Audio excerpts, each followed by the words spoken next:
بعد كده بقى فكرت ان انا يعني اجمع مجموعة علمية للقواقع بتاعة البحر الاحمر، وخدت مني سنين كبيرة قوي قوي، وكنت بضطر ان انا في بعض الاحيان ان انا لازم انزل بالليل عشان اكتر الاحياء المائية ديت الصغيرة زي القواقع دي بتطلع من الكراكس اللي تحت المية بالليل، فكان لازم الواحد ينزل ببطارية ووتر بروف وينزل يشوف الحاجات اللي موجودة دي بتطلع ازاي.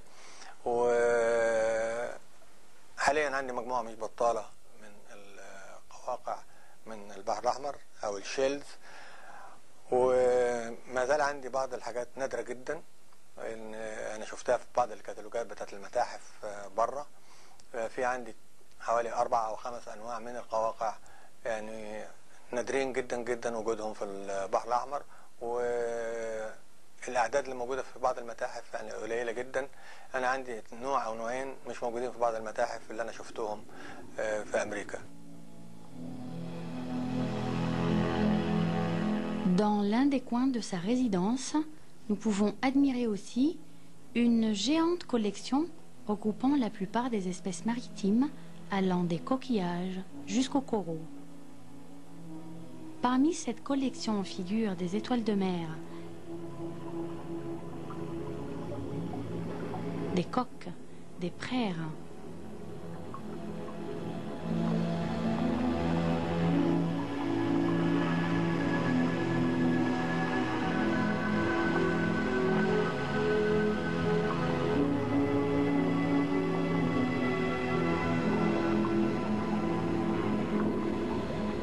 des huîtres, des porcelaines, des ormeaux, des mitridés et des couteaux.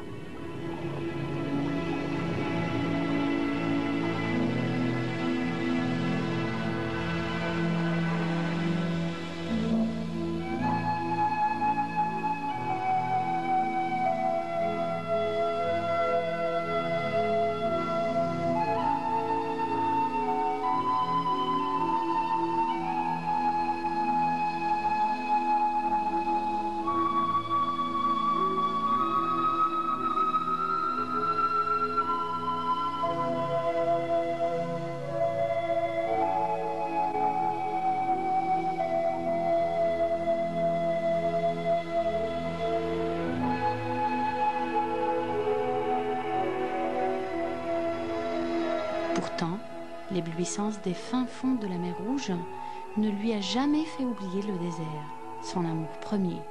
Le désert qu'il a eu le courage de conquérir à un âge relativement jeune et n'étant même pas motorisé à l'époque. فبدأت أفكر اللي هي بقى الأوتو ستوب، إزاي الواحد يعني أروح مكان وممكن أستعمل أي عربيات على الطريق. فكان طبعا مجهود كبير جدا لأن ما كانش حد بيتفهم حكاية الأوتو ستوب ده في الوقت ده، إنما أنا كنت بنشاور لأي عربية أقف جنب كشك مرور، وعن طريق العسكري اللي موجود بتاع المرور ممكن كان يركبني أي عربية. فبالطريقة دي بدأت أعمل رحلات داخل الجمهورية، وغطيت يعني تقريبا مصر كلها في الوقت ده. Allant des oasis au plateau de Al-Qattara, à la Haute-Égypte, au golfe de Suez et dans tout le delta. C'est pourquoi, quand on lui demande pourquoi tout ce temps passé dans le désert, le savant est dérangé. الواحد بيستعجب، الناس تسأل انت بتطلع الصحراء ليه؟ الصحراء دي بتعلم الواحد حاجات كتير جدا. اولا الصبر، انك بتوصلي اماكن انا بعتبرها جميله جدا، يعني تتأملي فيها بقى الطبيعه نفسها. اولا ممكن سكان الصحراء نفسهم ما يبانوش الا لما تقعدي ساكته خالص وتبتدي مثلا تلقي انواع من الحشرات ماشيه، ممكن تلقي تعابين ماشيه. فانت التأمل في الحاجات دي انك تمشي ورا الحاجه دي وتبتدي تفكري ازاي تعملي دراسات على الحاجات دي، ازاي تجمعي حاجات من دي وتراقبيها عن قرب عشان تشوفي تاريخ حياة نفس الأحياء اللي موجودة في الصحراء دي، وازاي هذه الأحياء اللي موجودة عايشة بعيد عن المية. Ces expéditions et ces recherches, qui se sont étendues sur 40 ans, ont été couronnées par cet ouvrage. un livre mondialement connu regroupant toutes les espèces animales existantes sur la terre d'Égypte. En ce livre, Ibrahim Helmi a prouvé l'existence du chat sauvage, une race que l'on croyait éteinte en Égypte. لفترات كبيرة جدا كنت أسمع قصص كتير جدا من العرب في الصحراء عن وجود حيوان الشيتا اللي هو الفهد. لأن طبعا هو في ناس كتير جدا لما الواحد بيقول شيتا بيفتكروا إن دي نوع من الشمبانزي، يعني إنما هي الشيتا هو نوع من القطط اللي هو الفهود. الفهد اللي موجود عندنا في مصر ده موجود من العصر الفرعوني، وبعدين يعني قالوا انه انقرض من مصر وغير موجود.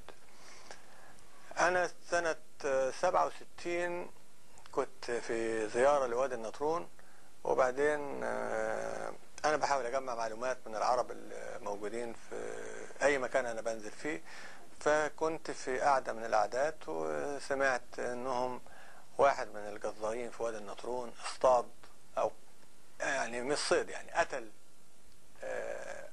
حيوان من الفهد ده. فانا رحت زرته، وان انا طبعا ما كنتش مصدق ان لسه في يعني فهد عايش في الصحراء الغربيه. قال لي لا انا موتت واحد. قلت له من امتى؟ قال لي من حوالي 7 ايام. قلت له يعني من 7 ايام هروح الاقي الجثه بتاعته موجوده من 7 ايام، فممكن توريني الحته؟ قال لي اه.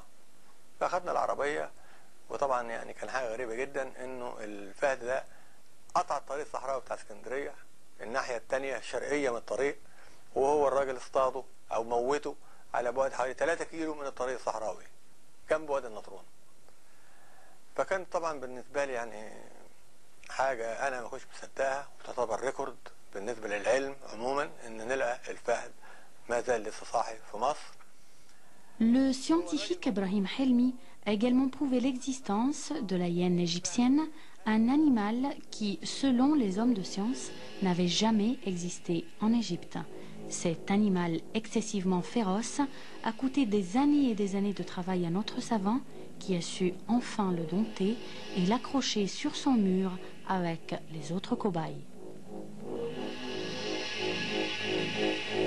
Pendant ces longues années de recherche scientifique, notre savant est tombé sur un embryon d'hyène et un autre embryon de gazelle qui conservent toujours dans du formol et qui sont considérés comme étant des exploits scientifiques.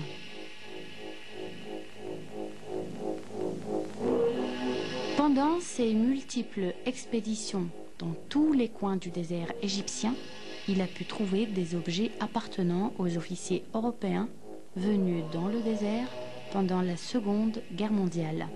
Ces objets lui sont aussi chers que ses cobayes.